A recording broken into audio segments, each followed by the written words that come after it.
पर अगर आपने अभी तक हमारे चैनल को सब्सक्राइब नहीं किया है तो सब्सक्राइब कर लीजिए ताकि सभी वीडियो की नोटिफिकेशन आपके पास आती रहे। चलिए क्वेश्चन करें आपसे, अलास्का निम्नलिखित में से किस देश का हिस्सा है? ठीक है, तो आपका जो अलास्का है वो किस देश का हिस्सा है? 255 का ऑप्शन राइट आपका हो जाएगा संयुक्त राज्य अमेरिका का है। किसका है? यूएसए अर्थात संयुक्त राज्य अमेरिका का है। ये पहले आपका जो हिस्सा था आपकी रूस का हुआ करता था, ठीक है ना, लेकिन वर्तमान में किसका है? आपका यहाँ पर संयुक्त राज्य अमेरिका का है। ठीक है, चलिए नेक्स्ट क्वेश्चन आपसे यहाँ पर कह रहा है कि निम्नलिखित नगरों में से एक में दक्षिण अफ्रीका की पार्लियामेंट स्थित है, अर्थात जो दक्षिण अफ्रीका की पार्लियामेंट है वो आपकी कहाँ पर स्थित है, कौन से नगर में स्थित है? 256 का ऑप्शन आपका डी हो जाएगा, केप टाउन में है। ठीक है, याद रखना कि दक्षिण अफ्रीका की जो पार्लियामेंट है वो आपकी केप टाउन में है। ठीक है, केप टाउन नगर में। नेक्स्ट क्वेश्चन आपसे कह रहा है कंधार स्थित है। कंधार जो कि आपका कंधार है वर्तमान में कहाँ पर स्थित है? 257 का ऑप्शन ये हो जाएगा दक्षिण अफगानिस्तान में। ठीक है, अफगानिस्तान में है लेकिन दक्षिणी अफगानिस्तान में। ऑप्शन राइट आपका ए सही हो जाएगा। नेक्स्ट क्वेश्चन आपसे कह रहा है कि निम्नलिखित में से कौन सबसे अधिक ऊंचे स्थल पर बसा है? सबसे ऊंचे स्थल पर कौन बसा है? यहाँ पर आपके 4 दिए गए हैं और आपका ऑप्शन राइट हो जाएगा यहाँ पर सी आपका लहौसा। ठीक है, लहौसा आपका सबसे अधिक ऊंचाई पर बसा आपका ये स्थल है। ठीक है, नेक्स्ट कर आपसे यहाँ पर कि निम्नलिखित में से कौन सा देश आर्कटिक वृत्त के दक्षिण में पाया जाता है? आर्कटिक वृत्त के दक्षिण में पाया जाता है, ये आपका कौन सा है? ये देश आपका है ऑप्शन आपका बी आइसलैंड। ठीक है, आइसलैंड आपका। नेक्स्ट क्वेश्चन आपसे कह रहा है कांटो मैदान जिस देश में है वह है। जो कांटो मैदान है ये आपका किस देश में पड़ता है? तो 261 का ऑप्शन राइट आपका हो जाएगा डी आपके जापान में पड़ता है कांटो मैदान। ठीक है, कांटो मैदान। नेक्स्ट क्वेश्चन आपसे कह रहा है मैक्सिको, जो मैक्सिको देश है ये आपका स्थित है कहाँ पर? तो मैक्सिको देश आपका जो है ये आपके उत्तरी अमेरिका महाद्वीप में है। ठीक है, मैक्सिको कहाँ पड़ता है? आपके उत्तरी अमेरिका महाद्वीप में है। नेक्स्ट क्वेश्चन आपसे कह रहा है कांगो स्थित है। कांगो, और ये कांगो कहाँ पर आपका है? 263 का ऑप्शन राइट आपका ए हो जाएगा अफ्रीका में है आपका कांगो देश। ठीक है ना। नेक्स्ट क्वेश्चन आपसे कह रहा है यहाँ पर कि निम्नलिखित में से किस एक में माल्टा अवस्थित है? जो आपका माल्टा है ये आपका कहाँ पर स्थित है, कौन से सागर में स्थित है? 264 का ऑप्शन राइट आपका बी आपकी भूमध्य सागर में है आपका माल्टा। ठीक है, नेक्स्ट क्वेश्चन आपसे कह रहा है यहाँ पर आपको भौगोलिक उपनाम दिया है कि मध्य रात्रि का सूर्य दिखाई देता है। तो मध्य रात्रि का सूर्य दिखाई देता है कहाँ पर? 265 का ऑप्शन आपका ए हो जाएगा उत्तरी ध्रुव पर दिखाई देता है, और उत्तरी ध्रुव पर आपका नॉर्वे स्थित है, इसी कारण आपके नॉर्वे को मध्य रात्रि का सूर्य कहा जाता है। ठीक है ना। चलिए नेक्स्ट क्वेश्चन आपसे पूछ रहा है कि निम्नलिखित में से कौन पक्षियों का महाद्वीप के नाम से जाना जाता है? पक्षियों का महाद्वीप कौन सा हो जाएगा यहाँ पर? तो ऑप्शन आपका यहाँ पर सी हो जाएगा दक्षिण अमेरिका। दक्षिण अमेरिका को पक्षियों का महाद्वीप के नाम से जाना जाता है, याद रखिएगा। नेक्स्ट क्वेश्चन आपसे कह रहा है यहाँ पर कि निम्नलिखित में से कौन ध्रुव नगर के नाम से जाना जाता है? ध्रुव नगर, तो ध्रुव नगर के नाम से जाना जाता है किसको? 267 का ऑप्शन आपका बी हो जाएगा शिकागो को। ठीक है, शिकागो को धूम्र नगर के नाम से जाना जाता है। ठीक है, शिकागो। नेक्स्ट क्वेश्चन आपसे कह रहा है कि पूर्वी समुद्र की स्वामिनी का नाम बताइए। पूर्वी समुद्र की स्वामिनी किसे कहते हैं? ये कहते हैं आपके यहाँ पर राइट ऑप्शन आपका ए हो जाएगा श्रीलंका।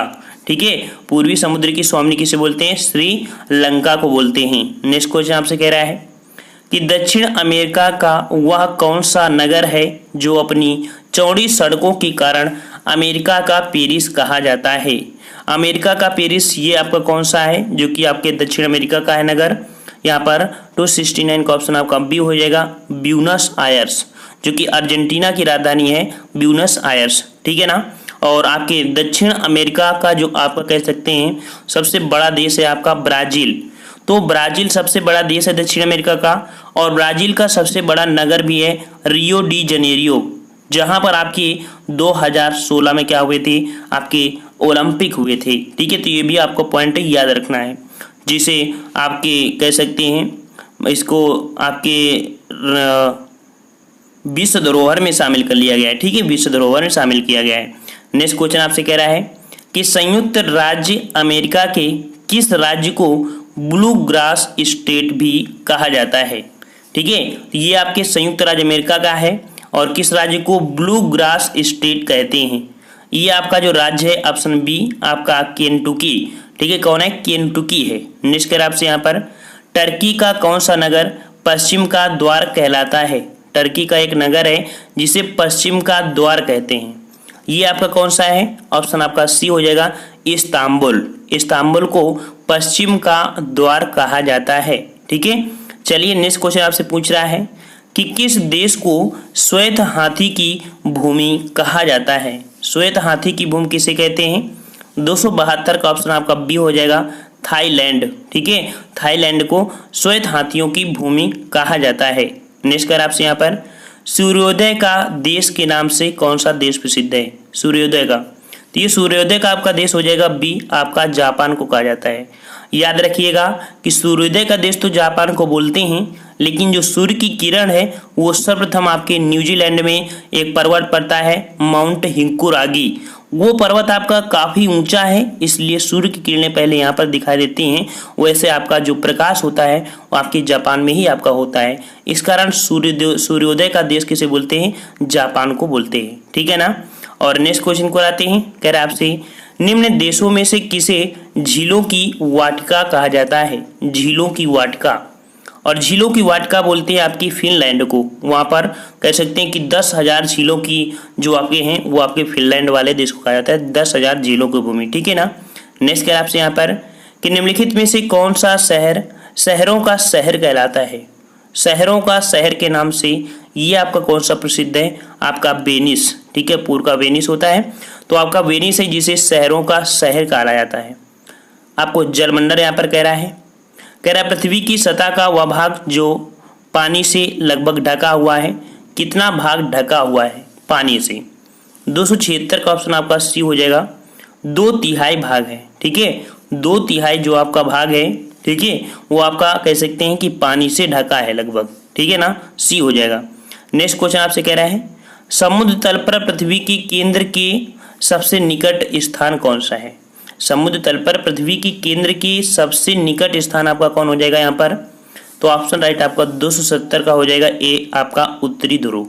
जो ध्रुव होते हैं वही आपके पृथ्वी के केंद्र माने जाते हैं, जैसे आपका उत्तरी ध्रुव और दक्षिणी ध्रुव। तो ऑप्शन आपका यहाँ पर एक ही दिया है, उत्तरी ध्रुव हो जाएगा। ठीक है ना। और आपकी कह सकते हैं कि उत्तरी ध्रुव की खोज किसने की थी, रॉबर्ट पेरी ने, और दक्षिणी ध्रुव खोज किसने की थी, सर एमंडरसन जो कि नॉर्वे से थे। ठीक है। नेक्स्ट कर आपसे डेटम रेखा क्या है। डेटम लाइन, तो आपकी डेटम लाइन जो होती है वो से हम लोग कह सकते हैं कि समुद्र तल की क्षैतिज रेखा जिससे ऊंचाई तथा गहराई की माप होती है उसे डेटम रेखा बोलते हैं। समुद्र तल की क्षैतिज रेखा जिससे ऊंचाई तथा गहराई की माप होती है उसे डेटम रेखा कहते हैं। नेक्स्ट कर आपसे यहाँ पर हमारे जलमंडल का सबसे बड़ा भाग है, अर्थात जो जल आपका स्थित है वो आपकी कौन से महासागर में है। 279 का आप सी हो जाएगा प्रशांत महासागर। प्रशांत महासागर में ही आपका कह सकते सबसे ज़्यादा जल का भाग है। याद रखिएगा कि आपकी एक ट्रिक होती है PAISA, पैसा। पैसा तो आप जानते हैं ना, ये आपका पैसिफिक ओशियन अर्थात आपका प्रशांत महासागर हो जाएगा। ए से आपका हो जाएगा अटलांटिक महासागर। ठीक है, अटलांटिक महासागर। आई से हो जाएगा इंडियन ओशियन अर्थात आपका हिंद महासागर। ठीक है ना। एस से हो जाएगा आपका कह सकते हैं आपका दक्षिणी ध्रुवीय महासागर जिसे अंटार्कटिका के नाम से जानते हैं।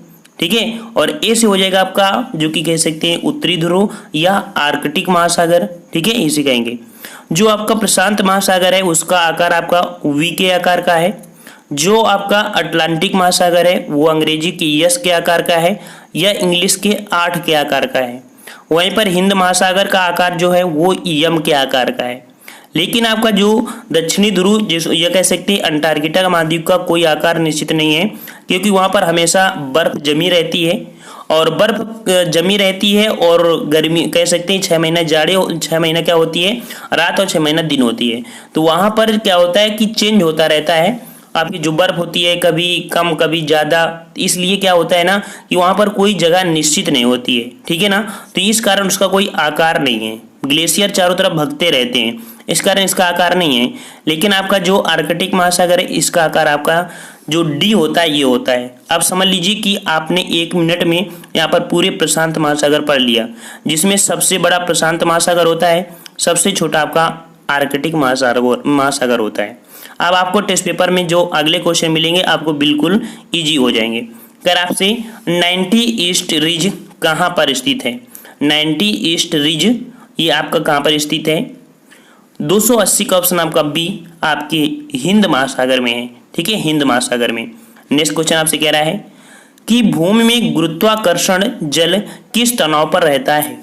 तो भूमि में कह सकते हैं कि भूमि में गुरुत्वाकर्षण जल किस तनाव पर रहता है, 281 का ऑप्शन आपका ए हो जाएगा, आपके 1/3 एटमॉस्फेयर से कम पर होता है, जो कि आपका पृष्ठ तनाव। निष्कर्ष आपसे कि टर्की के उत्तर में है, अर्थात टर्की के उत्तर में कौन सा आपका सागर है। तो टर्की के उत्तर में आपका जो सागर है वो आपका है काला सागर। कौन है, काला सागर है टर्की के उत्तर में। निष्कर्ष आपसे आंतरिक सागर है, आंतरिक सागर है। तो आंतरिक सागर हम लोग किसे कहेंगे, यहाँ पर 283 जो आपका कैस्पियन सागर है इसे आंतरिक सागर कहते हैं, क्योंकि ये आपके काफ़ी देशों के बीच में कह सकते हैं बीच में है, कई देशों की सीमा रेखा बनाता है, और ये आपका एक आंतरिक है और विश्व का सबसे बड़ा खारा पानी का झील भी कह सकते हैं, सबसे बड़ी झील आपकी कैस्पियन सागर भी है, ये भी पॉइंट आपको याद रखना है। नेक्स्ट क्वेश्चन आपसे कह रहा है कि जिस महासागर में सारगैसो संबंधित है वह आपका कौन सा है। सारगैसो सागर आपने पढ़ा होगा, तो आपको बता दें जैसे आपका ये उत्तरी अमेरिका है, दक्षिण अमेरिका है, यहाँ पर आपका यूरोप है, एशिया है, यहाँ पर अफ्रीका है, यहाँ पर आपका ऑस्ट्रेलिया है, ठीक है ना। तो ये जो आपका है ये आपका है उत्तरी अटलांटिक। यहीं पर आपके घास के मैदान है, ठीक है, तो घास का मैदान है काफी दूर तक है, इसलिए वो स्थान को सारगैसो बोलते हैं। याद रहेगा ना, उत्तरी अटलांटिक महासागर को सारगैसो महासागर के नाम से भी जानते हैं। अर्थात ये पूछेगा कि सारगैसो महासागर कहाँ पर स्थित है, आपका ये है उत्तरी अटलांटिक महासागर। 284 का ऑप्शन आपका बी सही हो जाएगा। समझ में आ गया होगा। चलिए नेक्स्ट क्वेश्चन आपसे यहाँ पर कह रहा है कि इटली, सिसिली, सर्डिनिया एवं आपका कोरसिया से घिरे सागर का नाम बताइए। ये आपके जो सागर से घिरे हैं, जो आपके ये देश हैं, किस सागर से घिरे हैं, 285 का ऑप्शन डी हो जाएगा आपका टेरहेनियन सागर। टेरहेनियन सागर से इटली, सिसिली, सर्डिनिया ये आपके हैं जो कि यूरोप के कंट्री हैं सभी, ठीक है। नेक्स्ट कर आपसे कि निम्नलिखित में से किस अफ्रीकी देश की सीमा भूमध्य सागर से नहीं मिलती है। तो भूमध्य सागर में आपकी एक देश है जिसकी सीमा कह सकते हैं भूमध्य सागर से नहीं मिलती है, ये अफ्रीका का देश है एक जो भूमध्य सागर से नहीं मिलता है। 286 का ऑप्शन आपका बी हो जाएगा, चाड। देखिए जो चाड पड़ता है वो काफ़ी नीचे पड़ता है, लेकिन अल्जीरिया, मोरक्को, ट्यूनीसिया ये लगभग आपके भूमध्य सागर को स्पर्श करते हैं। नेक्स्ट क्वेश्चन आपसे कह रहा है महासागरीय धाराएं। तो देखिए आप कह रहा है अगुलहास धारा चलती है, अगुलहास धारा जो चलती है वो आपके किस महासागर में चलती है, ये चलती है आपके हिंद महासागर में, ठीक है, हिंद महासागर में।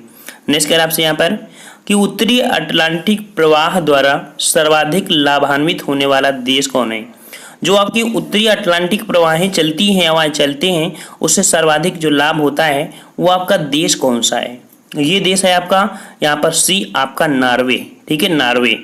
नेक्स्ट क्वेश्चन आपसे कह रहा है कि निम्नलिखित में से कौन सी दक्षिण अटलांटिक महासागर की शीतल धारा है। दक्षिण अटलांटिक महासागर की जो शीतकालीन आपकी धारा है वो आपकी हो जाएगी 289 का ऑप्शन बी, बेंगुला की धारा, ठीक है, बेंगुला की धारा। नेक्स्ट कर आपसे यहाँ पर कि कौन सी धारा दक्षिण अटलांटिक महासागर में धाराओं के एक पूर्ण वृत्त के निर्माण में योगदान नहीं देती है। अर्थात आपको बता दें कि जो आपकी धाराएं होती हैं, जैसे हमने बताया उत्तरी अमेरिका है, फिर दक्षिण अमेरिका है, यहाँ से आपको थोड़ा गैपिंग होती है, यहाँ से गैपिंग होती है, यहाँ से इस प्रकार से, तो ये जो धाराएं होती हैं कुछ इस प्रकार से घूमती रहती हैं। तो एक आपका है जो पूर्ण रूप से वृत्त नहीं बना पाती है, ये आपकी कौन सी धारा है। 290 का ऑप्शन राइट आपका हो जाएगा सी, कनारी की धारा, ठीक है, कनारी की धारा। नेक्स्ट क्वेश्चन आपसे कह रहा है कि जो महासागरीय धारा शेष 3 से भिन्न है वह आपकी कौन सी है। 3 में से देखिए आपकी एक धारा है जो भिन्न है यहाँ पर आपकी, तो 291 का ऑप्शन आपका डी हो जाएगा। जो आपकी पेरुवियन धारा है आपकी मतलब कह सकते हैं बिल्कुल अलग है, लेकिन बेगुला हो गया, ब्राजीलियन हो गया, दक्षिण भूमध्य रेखी हो गया, ये आपकी एक होती है, ये आपकी दूसरी है। जिस तरीके में आपकी ये आपकी गर्म धारा है तो आपकी ये ठंडी धारा, ठीक है ना। नेक्स्ट क्वेश्चन आपसे कह रहा है कि निम्नलिखित में से कौन सी शीत धारा है, कौन सी शीत धारा है। तो यहाँ पर 292 का ऑप्शन आपका हो जाएगा। यहाँ पर कौन सा, पेरुवियन धारा। अभी हमने आपको ऊपर वाले में बताया था कि ये आपकी जो होती हैं आपकी गर्म जल धारा है, लेकिन पेरू जो आपका है वो आपका लगभग नीचे बसा हुआ है, और जो नीचे होगा तो वहाँ पर आपकी हवाएं लगभग चलेगी जो आपके दक्षिण अमेरिका आपका अंटार्कटिका महाद्वीप की लगभग वो आपकी बर्फ वाली हवाएं होती हैं जिससे आप ठंडी होती है, तो ये आपकी गर्म हो जाएंगी, ये आपका सर्दी। इसके अकॉर्डिंग आपका यहाँ पर आपकी जो शीत धारा है आपकी हम्बोल्ट की धारा, ये आपकी पेरुवियन हो जाएगा। नेक्स्ट क्वेश्चन आपसे कह रहा है 293 का कि गल्फ स्ट्रीम है, जो आपकी गल्फ स्ट्रीम है ये आपकी कहाँ पर है, ये है क्या, इनको भी समझ लेते हैं यहाँ पर। तो 293 का ऑप्शन राइट आपका यहाँ पर हो जाएगा बी, एक महासागरीय धाराएं हैं। क्या है इसको समझ लीजिए। जैसे कि मान लीजिए कि आपका ये उत्तरी अमेरिका है, ठीक है, फिर आपका नीचे दक्षिण अमेरिका है, यहाँ पर आपका ग्रीनलैंड है, ठीक है, यहाँ पर आपका यूरोप है, यहाँ पर आपका एशिया है, फिर भारत हो जाता है, फिर यहाँ पर अफ्रीका। कि देखिए अब यहाँ से मान लीजिए भूमध्य रेखा जाती है, समझ लीजिए, थोड़ा सा समझने वाले लॉजिक है, ठीक है ना। तो यहाँ पर एक गल्फ स्ट्रीम ये होता है कि यहाँ से आपकी जो ये आपका ध्रुवी है, और ध्रुव से जो धाराएं आएंगी वो सर्दी होंगी क्योंकि बर्फ रहती है, तो ये धाराएं आपकी यहाँ से आती हैं, और आपकी भूमध्य सागर से जो धाराएं जाएंगी वो आपकी गर्म होंगी। तो एक जगह ऐसा बनाता है जहाँ पर आपकी ठंडी धारा आती मिलती है और आपकी गर्म धारा मिलती है, उसे बोलते हैं गल्फ बोलते हैं। और यहाँ पर मछलियों का भोजन होता है, इसलिए आपको गल्फियाँ यह कह सकते हैं कि जो मछलियाँ सबसे ज़्यादा पकड़ी जाती हैं गल्फ में ही पकड़ी जाती हैं, क्योंकि यहाँ पर आपका सर्दी और गर्मी वाला दोनों का कंबाइंड स्थान होता है। तो इस प्रकार से आपके उत्तरी अमेरिका में एक जगह आपका गल्फ बनता है और एक बनता है आपका दक्षिण अमेरिका बनता है। तो ये एक प्रकार की सागरीय धाराएं हैं। अब आपको समझ में आ गया हो ना।